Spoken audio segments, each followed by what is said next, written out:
Hello, YouTubes! How are we doing today? It's little chilly out right now, not bad. It's very cloudy. I think we're supposed to get some rain this morning, and then the heat comes. Hot, hot, hot. We got some heat and high humidity. Hot, hot, hot. Nice. So I'm not looking forward to this afternoon. So speaking of hot, hot, hot, I told y'all, get in good with your local scrappers. Here's my latest $50 buy. Delivered. Because they already got it on a trailer. They ain't going to get that at a scrap yard. Scrap's like 120 a ton or something. So this tractor don't weigh even close to a ton. It's not even half a ton. So it's a 285. And like I said, hot, hot, hot. It's your typical liquid cooled, catch on fire carburetor. I think it's usually the fuel pump that does it. And it just melts all the plastic. Here's your fuel line. Oh yeah, that's terrible. There's your fuel line. That probably fed the fire. Hood's even. You probably can't see it on camera. You probably see it from this angle here. There you go. That hood's like bowed way out from the hood, from the heat. That whole hood's kind of cockeyed on there, all from the heat, warped. I don't know what happened exactly here, but there's like strands of fiberglass or something coming up. I'm not sure. I don't know if that had anything to do with the fire. I doubt it, but it seems awful funny to me. Those are like strands of fiberglass or something. So let's go ahead and get the hood off and start picking away and see exactly what kind of damage this actually did. This supposedly ran, obviously when it caught on fire, and supposedly it ran good, and supposedly it was earlier this year this caught on fire. Can't really read the hour meter. Oh, there it is. 845 hours, which isn't nothing for a liquid cooled. So yeah, let's go ahead and get this hood off so we can get a better look at this engine, start chipping away at the burnt plastic, the melted plastic.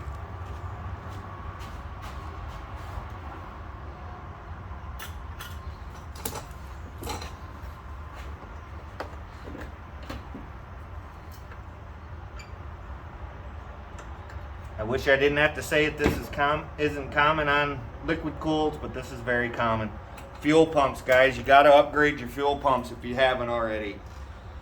The weep hole for the fuel pumps, when the fuel pump gets weak and telling you it's going bad, drips right onto the muffler. Hence, you got your fire. So the new ones have a nipple and they route a hose behind the muffler so it drips right on the ground.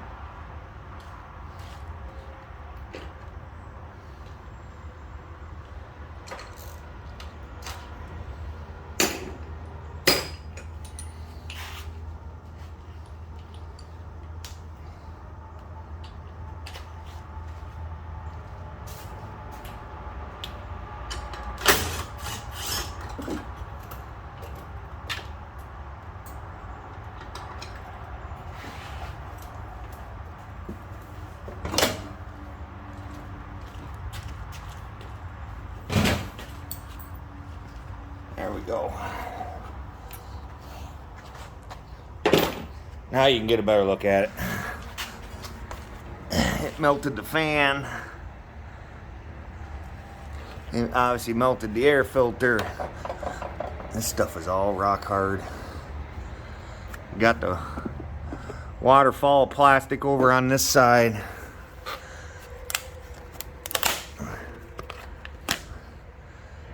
Might as well start making a pile. See how fast we can make that pile grow.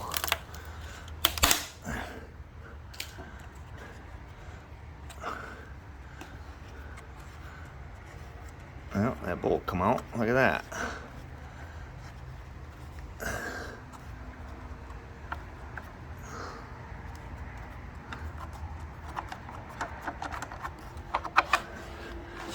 Right down at even. You think that would have put the fire out. You would thought. Maybe it helped. Boy, this is pretty bad. I'm not sure this is savable. I'm gonna go get a hammer, actually, a hammer and a chisel. And we'll start chipping away, guys, and see what we can chip away.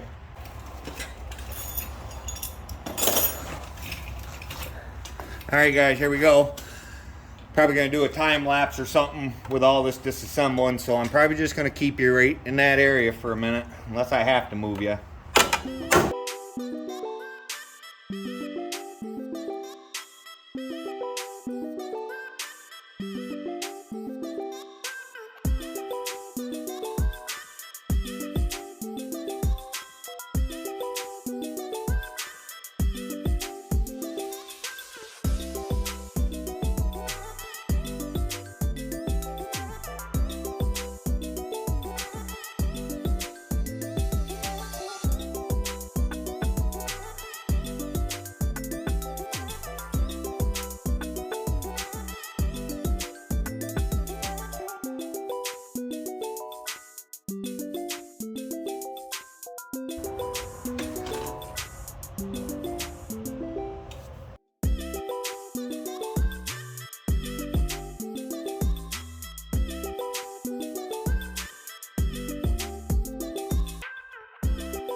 Yeah, I'm gonna have to work on that over at the bench, I guess.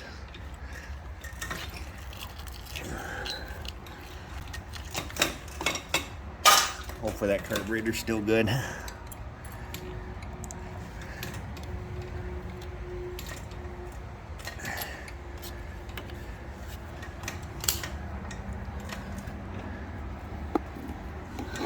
See, we're pretty sure the fuel pump is what started all this. That's usually the case, is right here. Breather hose junk. This is a water bypass hose, steam hose if you want to call it that. Man, oh man, oh man. This one got hot, hot, hot. So I gotta do a little, I gotta figure out if it's worth putting together or not. It's gonna need tappet covers. You know those are gonna be warped. Surprised they weren't leaking already. It's gonna need a fuel pump. As far as the rest of the stuff I'm probably gonna have used, I'm pretty sure I got a whole complete 285 320 out there. I think it's a 320, but I think it's complete.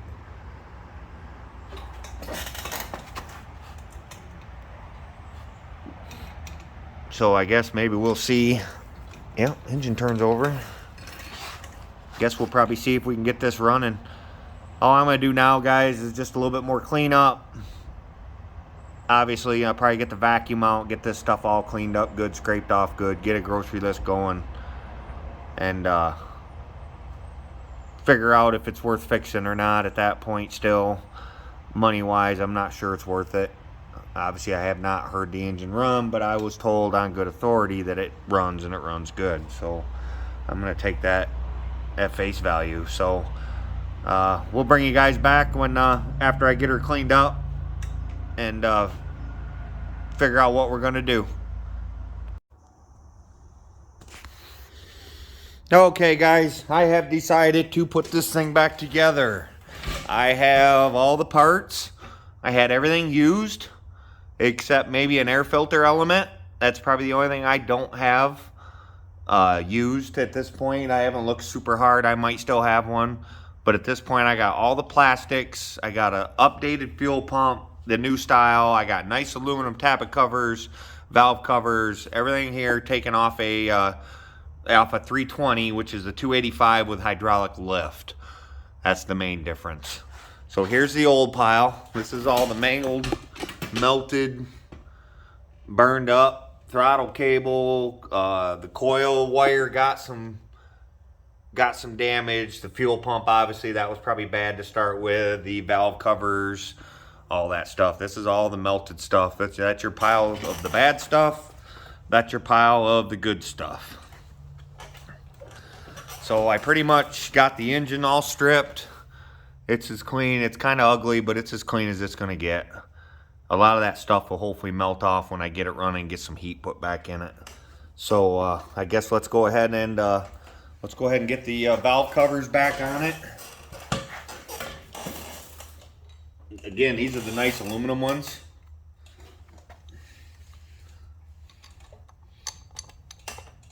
These are the ones everyone wants because they don't warp. They don't have that little O-ring in them.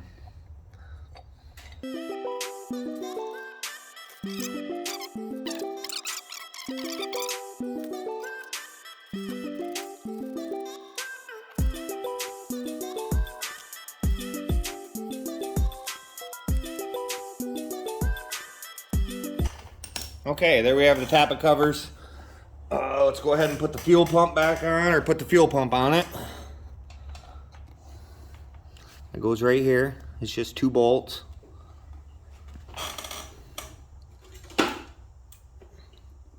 And again, the updated fuel pump, guys. See how it has that hose? That hose gets routed behind the muffler. It gets routed down through one of those 2 holes right there. So the gas, if that diaphragm ever starts leaking, the gas goes behind the muffler instead of on the muffler. What a concept, huh? So that's your updated fuel pump right here. And if you don't have one on your liquid cooled Kawasaki John Deere powered, John Deere Kawasaki powered liquid cooled, you need to put one on. You need to replace it or you're going to have a fire. It's not a matter of if, it's a matter of when. John Deere probably should have had a recall on them, but they didn't. I need to check. I did not check the gasket on this fuel pump.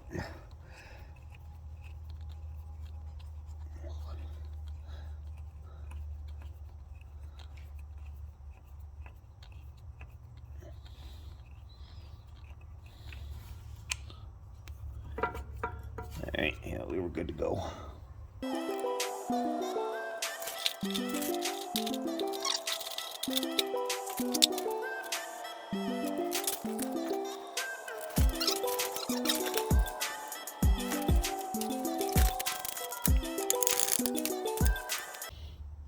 Alright, there's the fuel pump. I think we're going to go ahead and install the steam hose.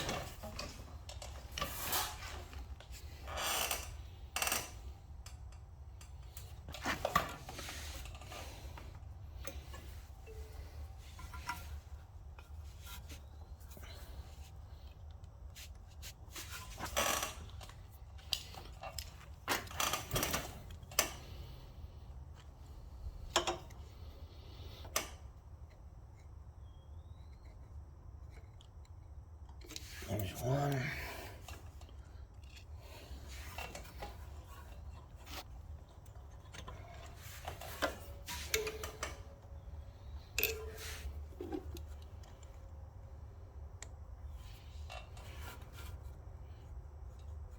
There's the other.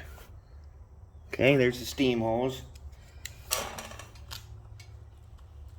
I'm gonna go ahead and get you over here. We're gonna replace this governor spring right here because I'm pretty sure that got hot. You know, there's no doubt about it, that got hot. So I am gonna replace that. So don't forget that when you tear apart another motor. I saved the new one, or the used one.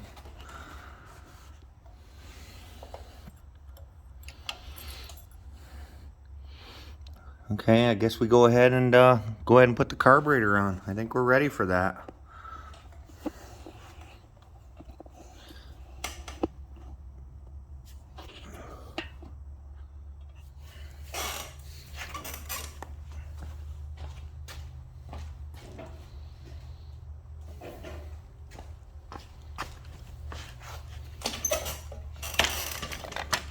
Carburetor took some heat. I think it's going to be okay. I kind of checked it out a little bit. You can see where it got black a little bit right here. It did take some heat, but I really believe it's going to be okay.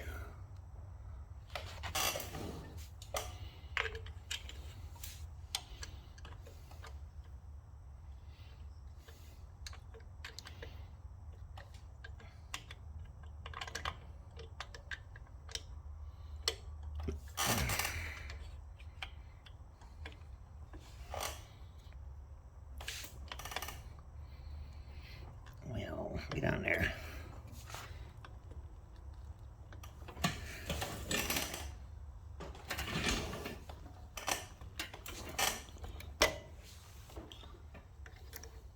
Wanted to be a stubborn little devil. There it goes. Just perfect. Copper spring.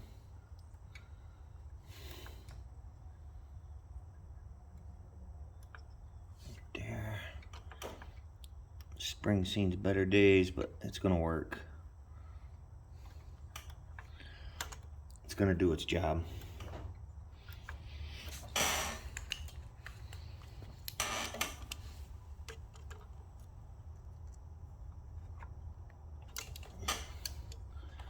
Okay.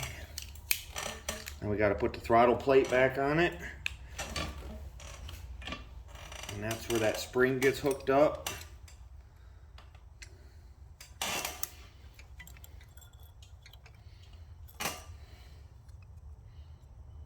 And that's also where the choke gets hooked up.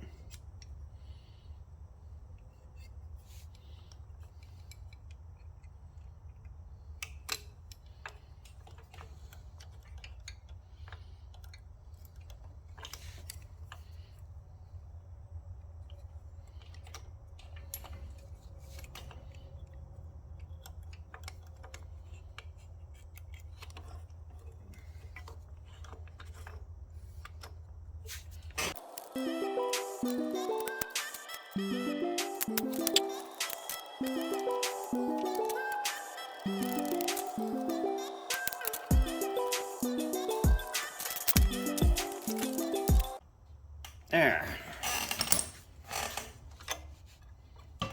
We have choke.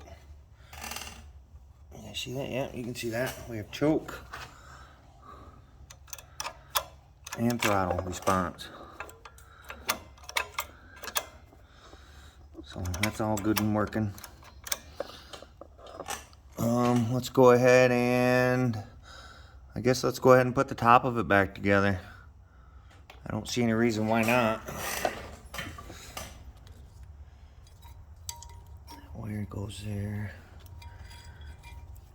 That'll make it look like a tractor again anyway. Or look like a motor again, excuse me.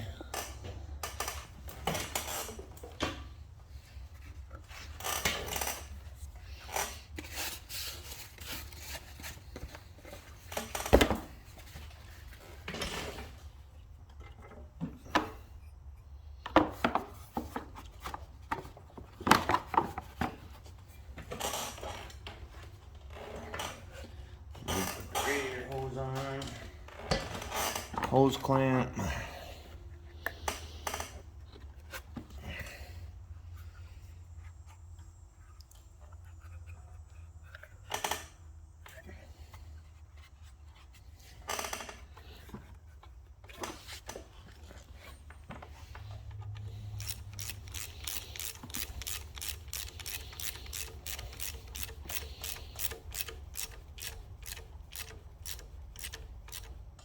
Okay.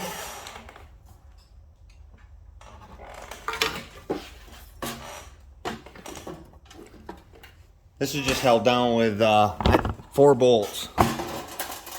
1, 2, and then there's 2 in the back, 3 and 4.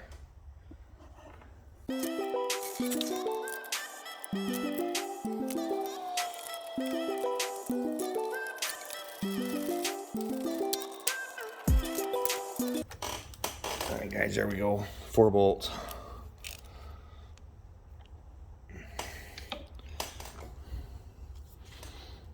Now we can put the upper half on. The upper half just kind of snaps into these, and then it does get bolted here and here.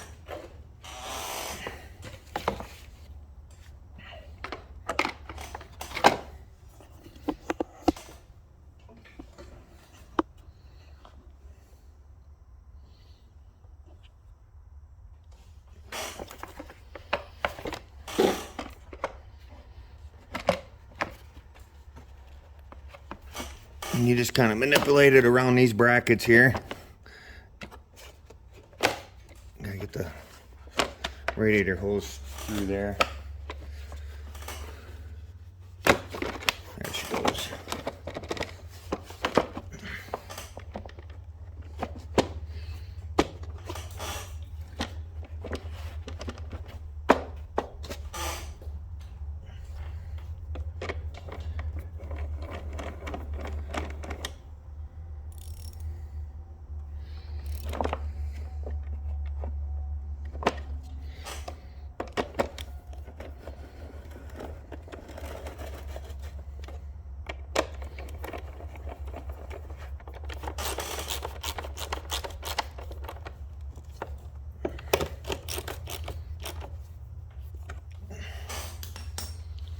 And then for whatever reason, let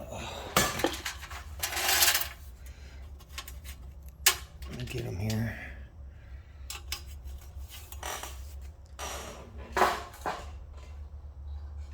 They give you these little clips.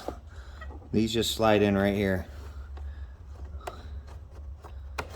on each side.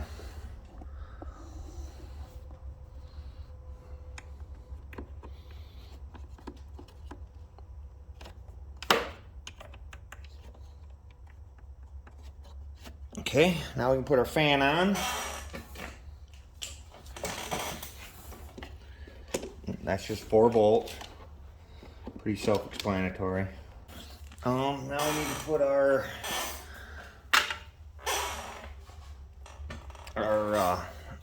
intake elbow on.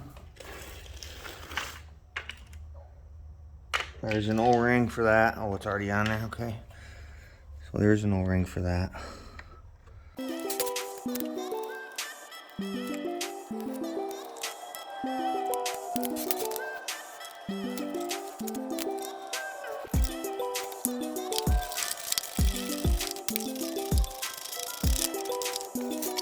All right, there's our elbow.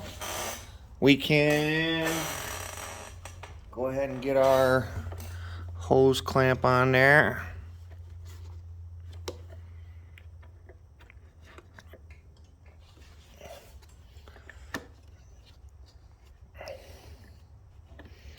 We do need to get our breather hose on right here. I probably should have did this already.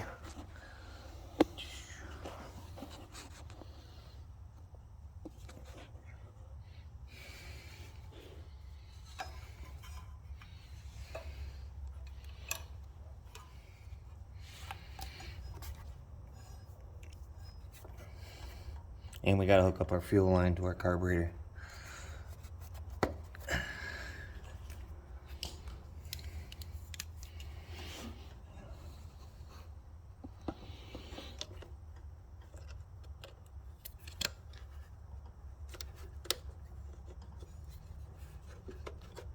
Okay, there's that. I can't even see where that breather goes. It's right there. Like I said, I probably should have did this already.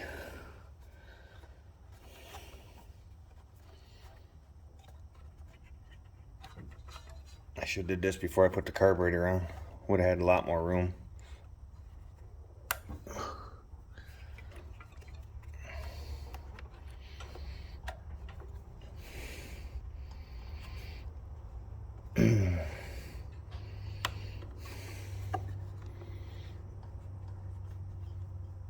One. Let's see if I can reach the other. Probably not.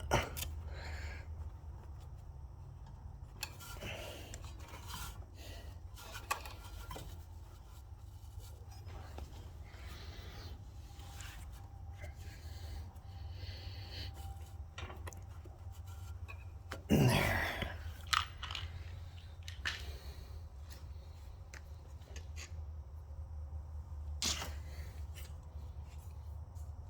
Okay, we got fuel line, radiator, throttle cable, and coil. And this thing is ready to fire. No antifreeze yet, but I have that. I just haven't put it in yet.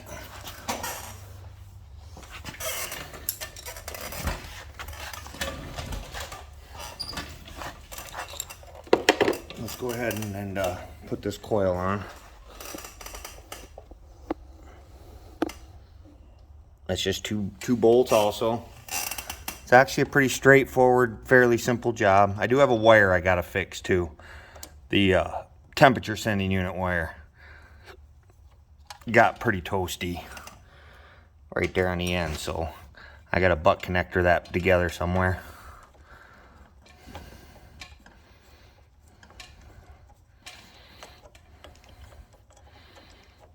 Again, just the plug wire got a little hot. It was working and it would have worked just fine, but I had a coil staring me in the face. Why wouldn't I go ahead and just put it on there?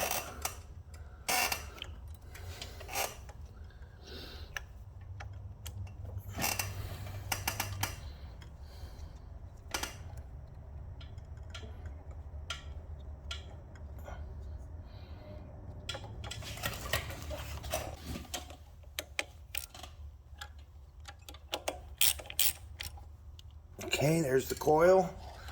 We'll go ahead and get our fuel line hooked up here.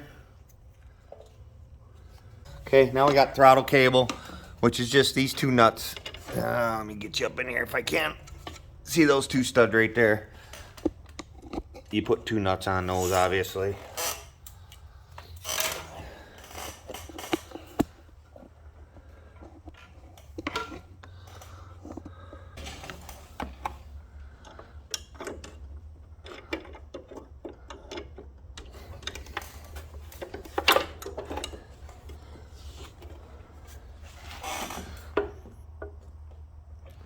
Oh, well, that's good.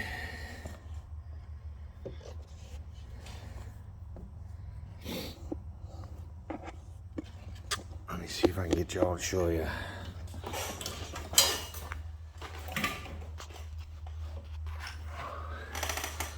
You got two studs up in there that are captured. They're carriage bolts, but the dash don't hold them in place, so I just pushed the one out and I heard it fall,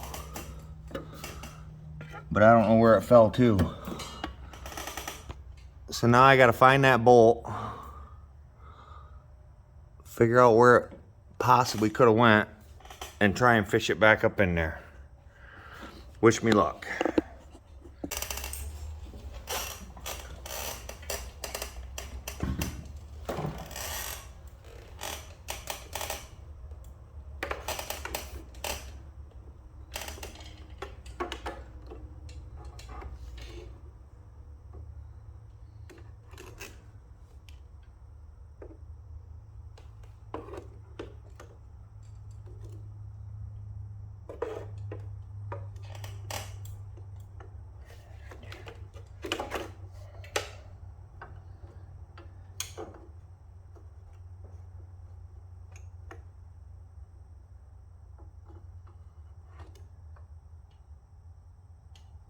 Success.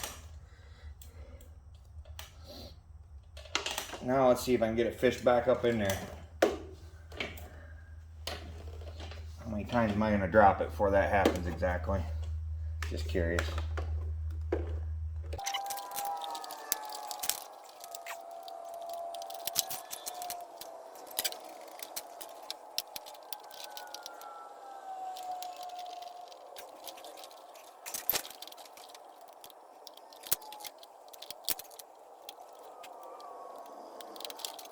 They sure could have made that a bunch easier. But I think I got it. Now I just got to tighten it up.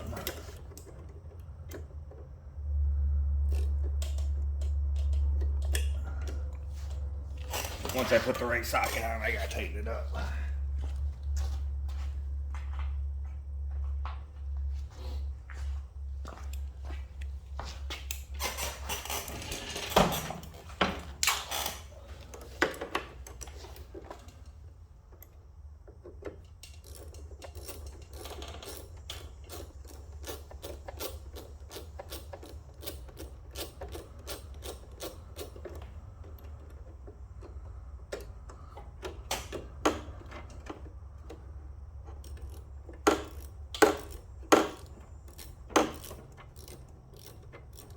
Been nice if they'd have welded them bolts in there.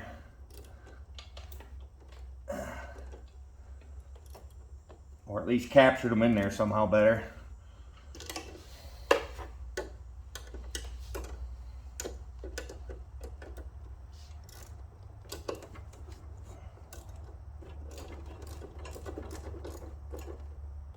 There.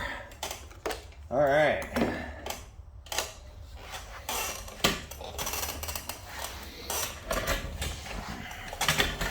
Go ahead and hook this throttle cable up.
Get a socket, we go ahead and adjust that.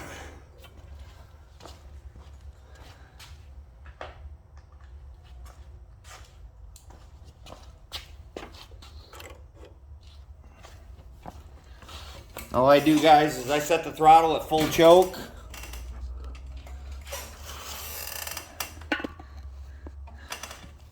I'm gonna move this lever till I know I got full choke on the carburetor, which is right all the way. And give it just a little bit of tug here. Just to give you a little bit of leeway. Right there. That should give you full choke every time. Not, obviously you'll have a hard starting. Alright. Let's go ahead and pop the radiator on.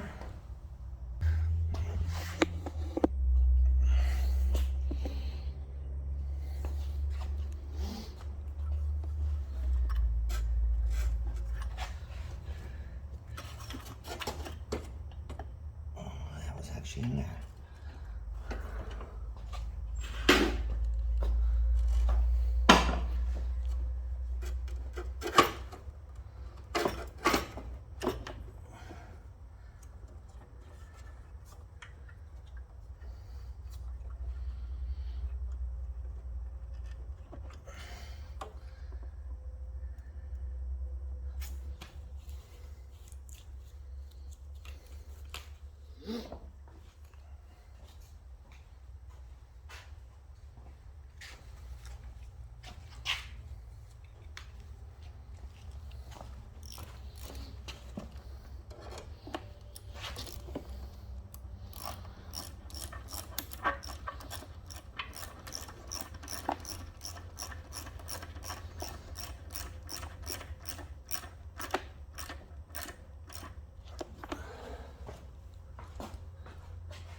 Okay, now we got 4 radiator mounting bolts.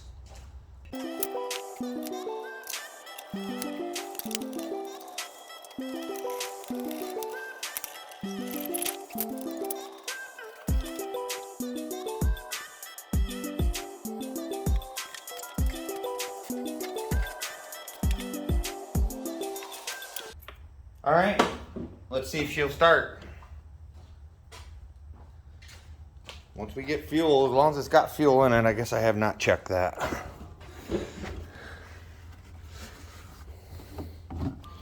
Yep, it's got fuel in it.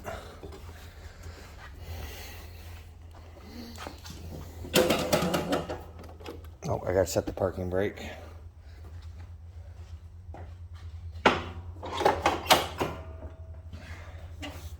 All right, guys, let's see if it'll start after the fire. First start after being burned up.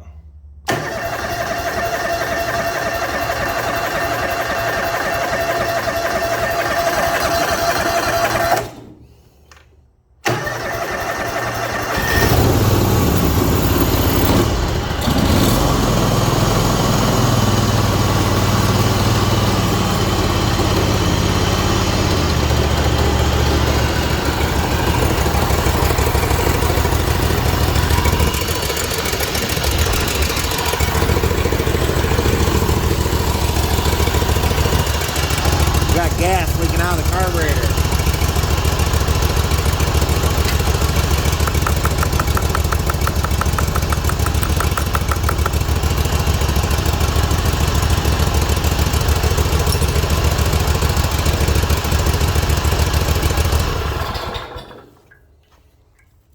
Yeah, we got gas running right out the carburetor. I was wondering if that carburetor took too much heat or not. Well, that gives us a little hiccup, guys. I do not have a carburetor for this thing.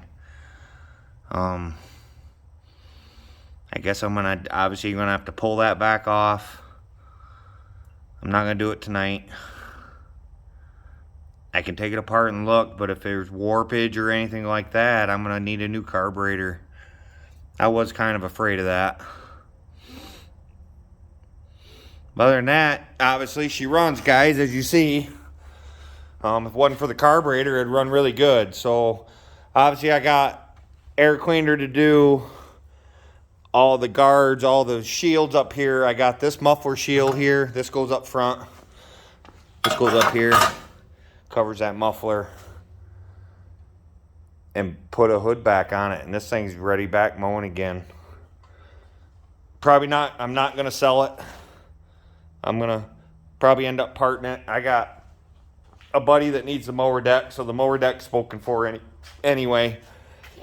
So I'm probably not gonna part it, but I am going to probably call that a video, guys. It runs. I did what I set out to do. If it wasn't for the carburetor flooding over, we could probably went out and mowed with this thing. But obviously we ain't gonna with the fuel coming out the carburetor like that, because it's just gonna cause another fire and we'll start the whole process all over again.